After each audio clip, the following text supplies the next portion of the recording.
Well, I guess first off, want to thank you guys for having us tonight. Fire safety is something it's really important. You've heard about it since elementary school, but it's one of those things the public we find is not very educated on. So we're happy to be here to kind of help expound on what you may or may not already know, and we appreciate your time and attention. I'll introduce myself. I'm Lieutenant Clean from Engine Company 215. I'm Wiz, Engine Company 215. I'm Rogers, Engine Company 215.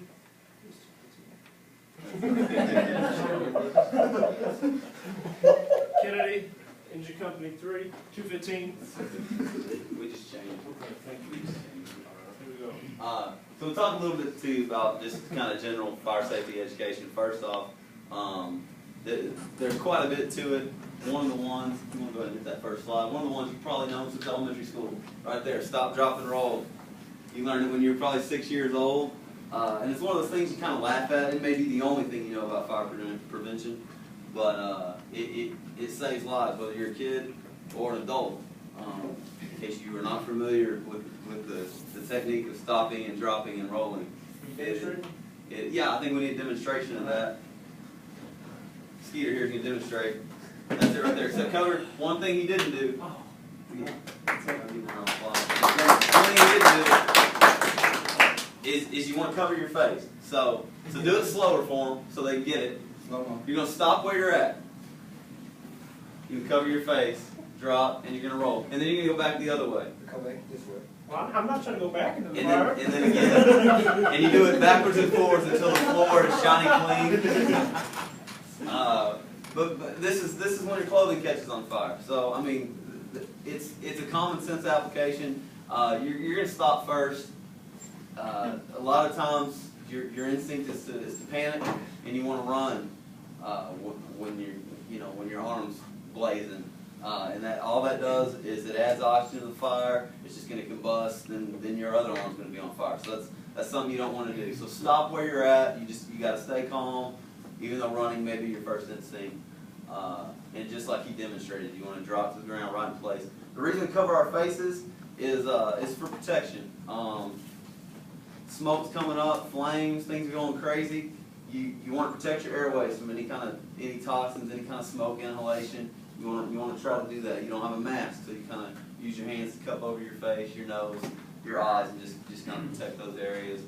And then you just roll back and forth. And that just that smothers the fire. Any questions? We'll stop, drop, and roll. Pretty self-explanatory.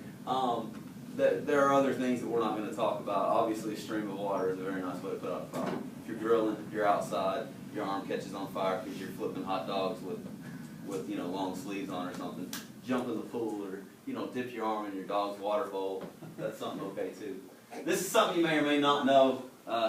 We want to talk about is exit drills in the home. The acronym for that is EDIT. It's important to have exit drills established within your families, within your offices, wherever you are. If you don't have those, you're the head of your household. You need to go home. This is something that needs to be done, just in case you always want to be prepared. The first thing is you want to always, in case of a fire, you want to exit quickly. You don't know how fast different things in your house can combust.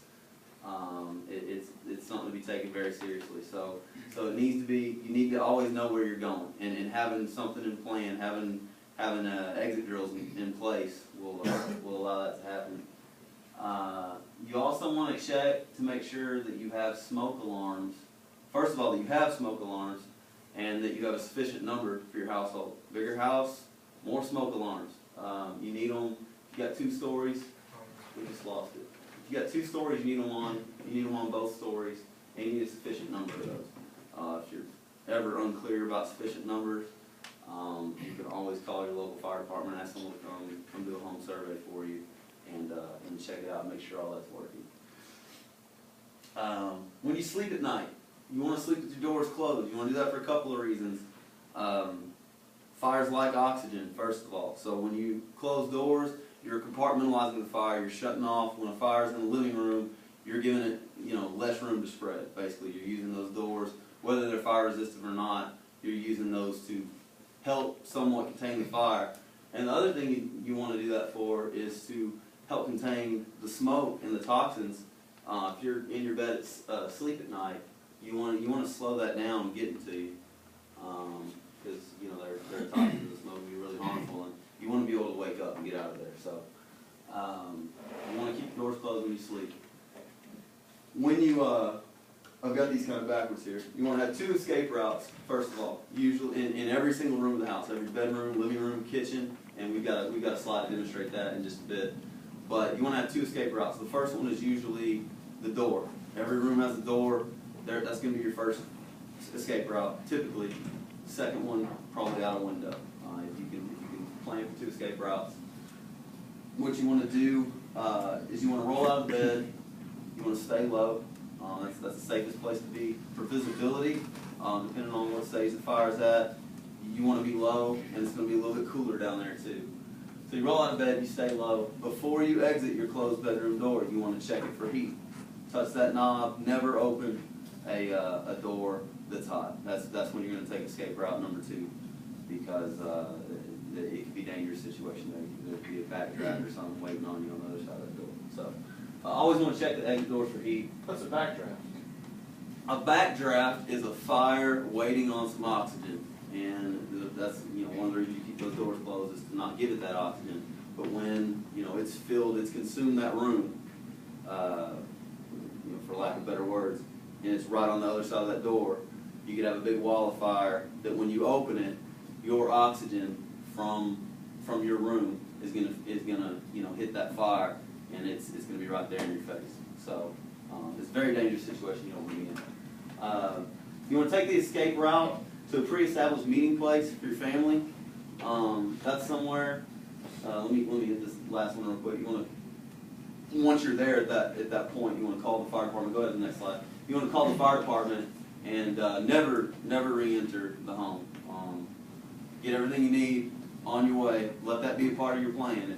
If your dog's something that needs to go out, you got a little box of valuables that need to go out, it needs to go out with you, it needs to be en route. Never re-enter once you're out of the house. This is a good demonstration here. It doesn't have to be anything elaborate. This is just a nice little simple floor plan of what looks to be like an apartment. So we got like a dining room area, a living room. There's no bedrooms in this apartment apparently. So there's a kitchen. There's this thing here in the bathroom. But you'll notice that everything has, you got your front door and those 2 primary exits out of these 2 rooms will be the front door. And so no matter where you're at in the house, you can see solid line representing escape route 1, dash line representing escape route 2. Like I said, usually out a window. If there's no window, like this kitchen, then the second escape route is out the opposite door. So you got your primary exits, your alternative exits, and a meeting place established. And that's something that the kids need to know. If you feel like your family needs to practice that, it's advisable to get your family together and practice that a few times, and have this posted somewhere in your house where if you've got little ones, maybe let it be a constant reminder for them. It sounds kind of funny, but it's something that, especially if they're sleeping, that on the opposite end of the house, you need to know that your 6-year-olds can make it out there and meet you in the meeting place. All right, Captain Skeeter here, been on the job 15 years. Basically, the first thing we're going to be doing is smoke alarms. You want to make sure all smoke alarms are working on every floor. Properly covered alarms on every floor. Thank you. Okay. All right, the one thing we do, we test it once a month. We hold the test button. Okay? We tried to Google image the test button, it didn't work, so you don't get to see one. So anyways, there's going to be a little round button, you're going to hold that, it's going to test it. Okay, True Story Parks here took his battery out, okay, to put in his weight scale. Okay, so you never want to take any batteries out. Okay, so you make sure it's working, you leave it in there. I'm going to skip on real quick. You want to change your batteries twice a year. A lot of communities enforce that. You do your change your clock, change your battery program. Okay, twice a year you're going to change your clock batteries. At the same time, you want to change your smoke alarm batteries. Okay, never install alarms near kitchens, windows, exterior doors, or HVAC ducts. This will cause false alarms. Okay, some reason